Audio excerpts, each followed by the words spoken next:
All right, I'm currently printing the logo, I guess the emblem, the Toyota emblem right now. I'm using this as a print head right here, right there. No direct drive, no aftermarket bullshit. You know, just because it comes from the factory with all this crap all over it. You know, like I guess the Sprite extruder has all this stuff when all you need is this right here to get filament from over here down right here, pulled into the extruder. That's the plastic extruder, not the metal one. There's so many problems with the metal one that it's too many to explain. But the plastic one has always worked, always will work. You just have to replace that arm there. It's like $3 if you need to, and back to printing. There's no extra stuff to worry about, no calibrations. Just keep the body, change the arm. It's like $3. Buy it brand new, change that screw, remove that screw, put another one on, and you're back to printing. That's it. White Bowden tube, not the blue one. The blue one has a smaller inside diameter, so it creates friction, unwanted friction around the curve there. You don't want that. This is the print head. Right here. Right there. Right here.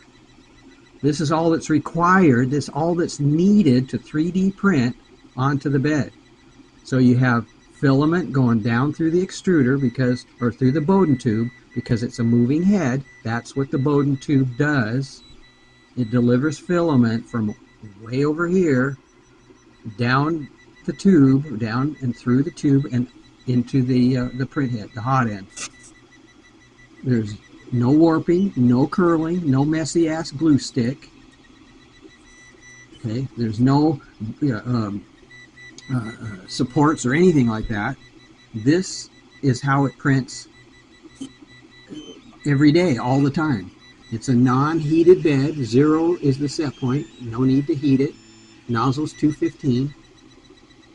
So I don't know why you would want all that extra stuff like in a Sprite extruder.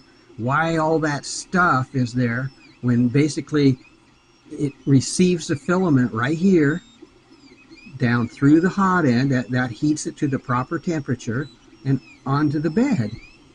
That's it. It's doing it right now. I mean, it's not complicated. I mean, there's no reason to overcomplicate it with all that extra stuff when it's not required. I mean, it's doing this print right now. All right. So E-steps are still at 93. That's factory 93 because my extruder hasn't changed. I don't need to recalibrate anything. You know, the stepper motor or any of that. The gear, none of it. All right. The springs are stock. These came with the printer. Not yellow springs. Not chunks of rubber. This works as you see it working now. At this time, right here. All that's required to get filament to the bed. All right. So let's look at the controller again. 0 set point for the heating on the bed. You don't need to heat the bed. This is PLA. No warping, no curling. It's so simple. You know, why complicate the printing process when you actually don't need to? All right, I don't know what else to say. This is just pretty obvious here. 1, 2, 3. Okay, well, happy printing.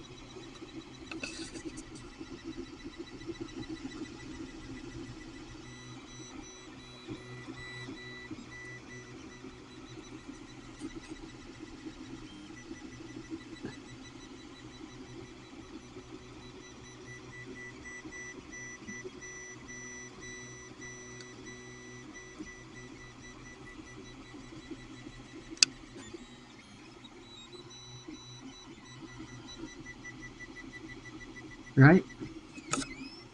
No direct drive, nothing, not at all, and no gizmo right here, no electronic gizmo for leveling, when I just use this 2-inch by 6-inch piece of paper.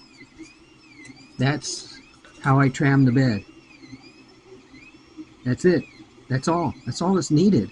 And then when you remove the print, don't use the scraper. Don't yank the print off the bed, because you're just going to mess up your tramming. Something you spent hours doing when technically it only should take 5 minutes.